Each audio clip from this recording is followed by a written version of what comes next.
the Olwolgin campsite in September 2022.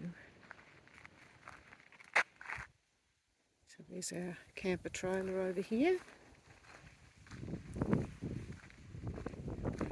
It's a lot bigger than when we were last here. People have obviously cleared it out a bit.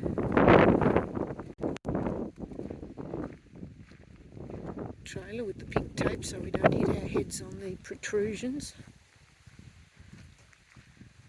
A little bit of tarp with some of my dive kit. Truck to the cave. Got here today, so we haven't unpacked the compressor or anything yet.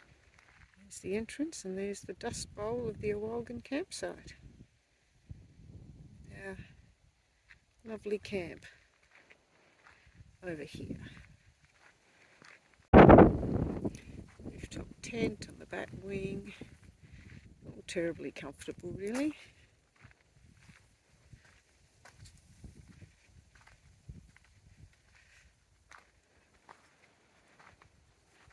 Solar panels, shower. What more could you ask for?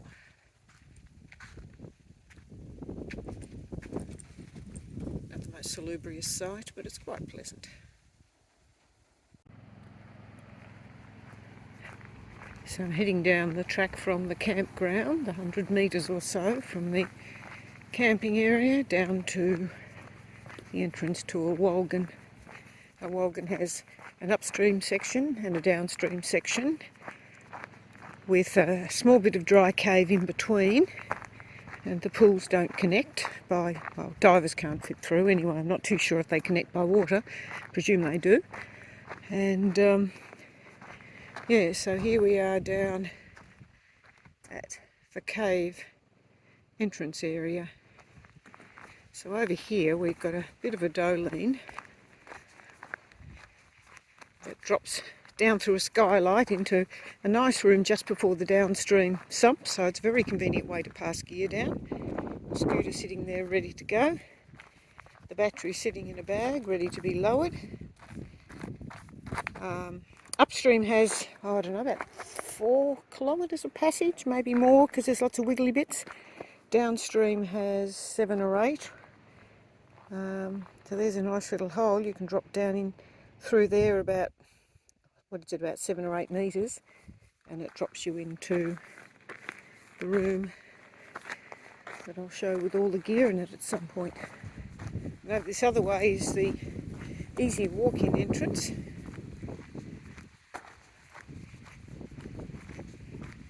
Terribly civilised access to the water, apart from having to drop your head, lower your head a couple of times to squeeze through a couple of things.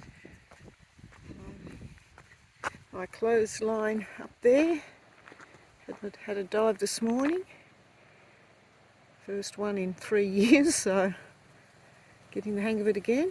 Clothesline drying gear around here, walking down to the entrance, which is a not particularly prepossessing looking little hole in the ground if you have a look at that. Sort of pretty ordinary, except drops down here. So I've got myself set up in my favourite little spot for getting dressed. And there's lots of other people here. I park myself over the side a little bit, but I don't have to worry at the moment. And then you just have a few metres to crawl down just in down there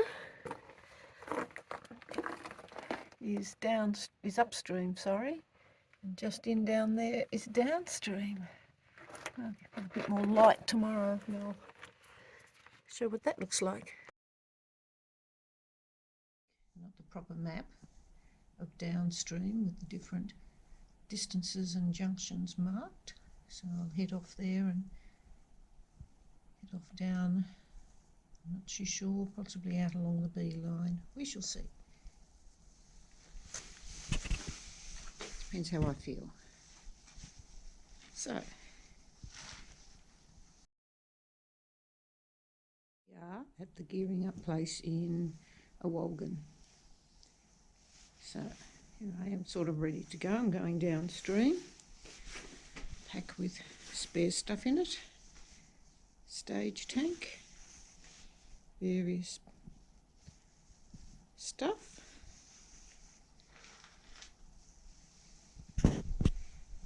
All sorts of spares there.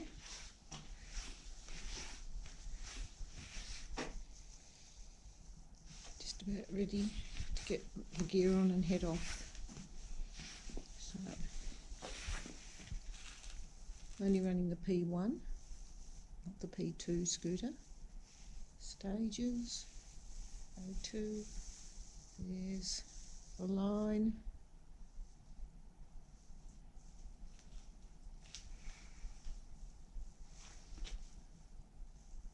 So, other side is just the way to the other pool.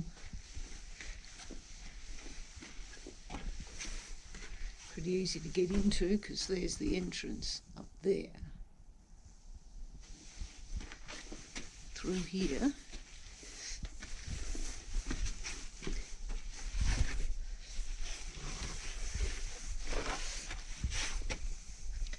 There's the other pool there. It's a bit hard to see in this light really.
On our way back from cave diving at Olwolgin, which is a location out on the Nullarbor. Just stopping for coffee, so I thought we'd give a quick view of what the Nullarbor looks like.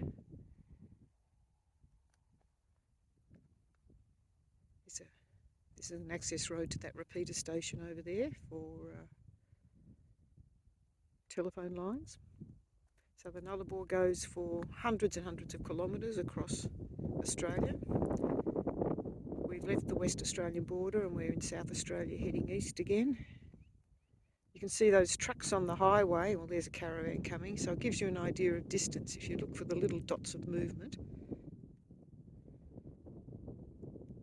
And the coast is just down there, the Great Australian Bight, probably about 3 or 4 miles away. People who do miles.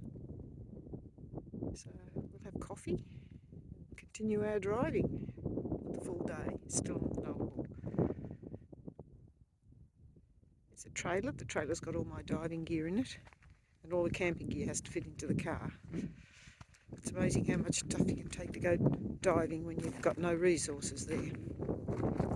So anyway, I'll do a little bit more videos of this stunningly varying scenery later on. So 110 kilometres an hour out the window of the Nullarbor. So it really is a treeless plain. You can see how little of anything there is. And I'm going around the front. I'm being told to go around the front, past the pillars. There's the road.